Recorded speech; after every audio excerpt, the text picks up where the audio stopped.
Fake news, Ministério da Justiça, Supremo Tribunal Federal e Tribunal de Contas da União. Esses três órgãos federais foram envolvidos direto ou indiretamente essa semana sobre o assunto notícias falsas. O ministro André Mendonça, ontem,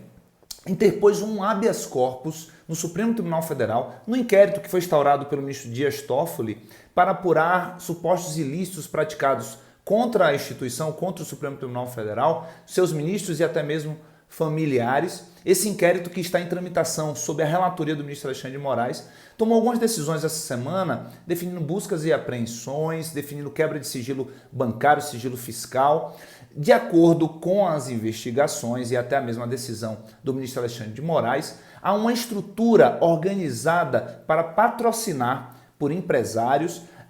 a atuação de diversos youtubers, lideranças nas redes sociais, que acabam disseminando notícias falsas contra diversos poderes da República. Então essa decisão acabou atingindo alguns defensores do presidente da República, e isso tem sido colocado como um ponto bastante sensível na atuação do Supremo Tribunal Federal. O ministro André Mendonça interpôs um habeas corpus em favor do ministro da Educação. Na última semana, uma reunião ministerial que foi divulgada pelo ministro Celso de Mello, após as acusações do ex-ministro da Justiça, Sérgio Moro.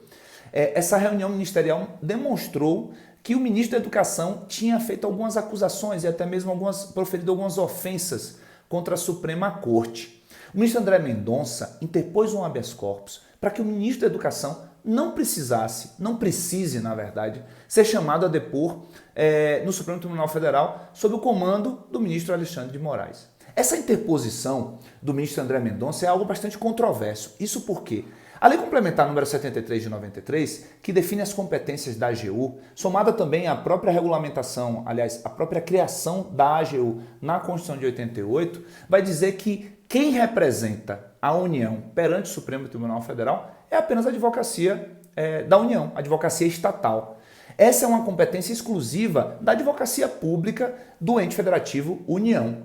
O André Mendonça, que até pouco tempo foi ministro-chefe da AGU, foi advogado-geral da União, ele hoje está à frente de um órgão que tem como função o estabelecimento de políticas públicas na área da justiça também. Vale lembrar que a Polícia Judiciária, a Polícia Federal, é um órgão vinculado ao Ministério da Justiça. Então, vejamos, a interposição desse habeas corpus por parte do ministro André Mendonça, primeiro, é a utilização de uma prerrogativa que pertence à AGU e, mesmo que seja para dar uma força institucional a esse habeas corpus, acaba subtraindo uma competência que não é a competência do ministro da Justiça, e sim do ministro-chefe da Advocacia Geral da União. Segundo ponto, quando o ministro da Justiça assina esse habeas corpus, querendo dar um peso institucional a um instrumento de defesa das garantias fundamentais, no caso específico do direito de ir e vir, que pode ser utilizado contra investigações criminais também,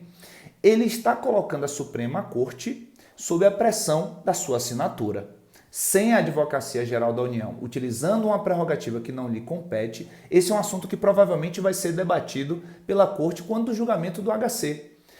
Lembrando sempre que, quando ele faz esse habeas corpus, ele está fazendo em favor do ministro da Educação, que é um agente público que representa a União, uma determinada pasta. O ministro André Mendonça poderia impetrar qualquer tipo de habeas corpus contra qualquer cidadão, já que também na condição de brasileiro, de cidadão, qualquer pessoa pode fazer isso em favor de outra. Nesse caso, o que chama a atenção é que ele apresenta o habeas corpus ao Supremo Tribunal Federal na condição de ministro da Justiça. E isso, com certeza, será levado em consideração por parte do pronunciamento da Suprema Corte. Vamos observar isso com cuidado. Esse inquérito, que é tão contestado no Supremo Tribunal Federal para investigar as fake news, ele é contestado por diversos juristas porque foi um inquérito instaurado pelo próprio Supremo para investigar crimes praticados contra o próprio Supremo através da atuação de um juiz instrutor que fica sob o comando do ministro Alexandre de Moraes. E aí nós vamos ter algumas controvérsias que vão ser averiguadas pelo plenário do Supremo Tribunal Federal, porque o ministro Fachin, ele é o relator de ações constitucionais que tem o objetivo de anular esse inquérito aberto no próprio Supremo Tribunal Federal. E o ministro Fachin já demonstrou a sua intenção de levar as ações ao plenário do Supremo Tribunal Federal para que a gente defina logo a regularidade dessa medida investigativa, desse instrumento de investigação. Vale também lembrar nesse aspecto que a Procuradora-Geral da República, doutora Raquel Dodge, à época da instauração, ela se manifestou pela irregularidade do inquérito, pela inconstitucionalidade do inquérito. O Procurador-Geral da República atual, o doutor Augusto Aras, ele se manifestou logo que ele ocupou o cargo, na primeira semana, acho que a primeira manifestação que ele teve junto ao Supremo, ele disse que esse inquérito era válido, que poderia continuar, que ele concordava com a sua tramitação. Mas hoje, após a busca e apreensão dos partidários vinculados ao presidente da República, ele mudou de opinião, ele modificou o seu entendimento e se manifestou favorável na ação sob relatoria do ministro Fachin à suspensão da tramitação desse inquérito. Então, são pontos super interessantes relacionados às fake news e o Supremo Tribunal Federal. Eu trago também um outro ponto bem interessante relacionado ainda às notícias falsas, porque essa semana o Tribunal de Contas da União determinou, através do ministro Bruno Dantas, provisoriamente uma decisão cautelar contra o Banco do Brasil, ou talvez em favor até do Banco do Brasil, proibindo o Banco do Brasil de gastar dinheiro, de fazer publicidade em sites, blogs que não sejam aqueles pertencentes às empresas concessionárias de serviço público, às empresas de comunicação que são delegatárias de serviço público. Isso porque houve um aumento do ano passado para cá de mais de 60 milhões com publicidades na internet por parte do Banco do Brasil, e isso foi averiguado a partir de uma representação do Ministério Público junto ao Tribunal de Contas, que disse que na semana passada o secretário de Comunicação da Presidência da República deu uma manifestação no Twitter em sentido contrário ao posicionamento do banco, que disse que a partir da semana passada não iria mais permitir que a sua publicidade fosse feita em sites que promovessem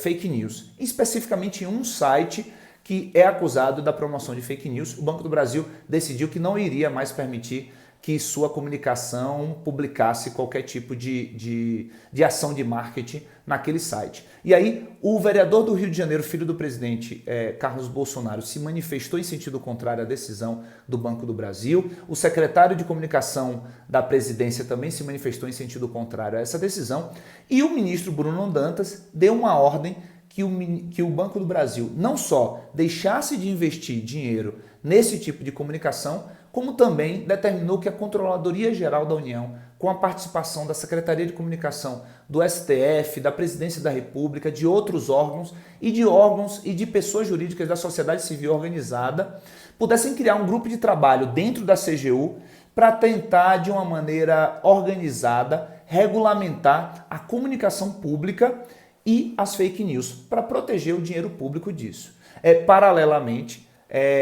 o ministro Bruno Dantas, do Tribunal de Contas da União, ele suspende essa publicidade do Banco do Brasil em relação a sites de fake news e também ele ordena a criação desse grupo de trabalho para que seja definida uma regulamentação do setor relacionado à comunicação. Ele leva em consideração, para a definição dessa decisão, diversos preceitos da Lei 13.303, que é a nova lei das estatais de 2015, que estabelece que, no caso do Banco do Brasil, sociedade de economia mista, que precisa seguir diversos regramentos, inclusive da Bolsa de Valores, da CVM, que regula todas as questões relacionadas às empresas que atuam no mercado financeiro e no mercado de investimentos, na Bolsa de Valores. Essa lei ela vai estabelecer para as estatais diversos princípios que vão vedar esse tipo de interferência por parte do Poder Executivo. É também mais uma decisão interessante que serve para que a gente discuta o papel do poder público no enfrentamento a um dos males mais significativos da nossa modernidade, que são as chamadas notícias falsas, que tiram definitivamente a nossa capacidade de análise correta da realidade. Um forte abraço a todos vocês, espero ter contribuído com as suas reflexões jurídicas nessa semana.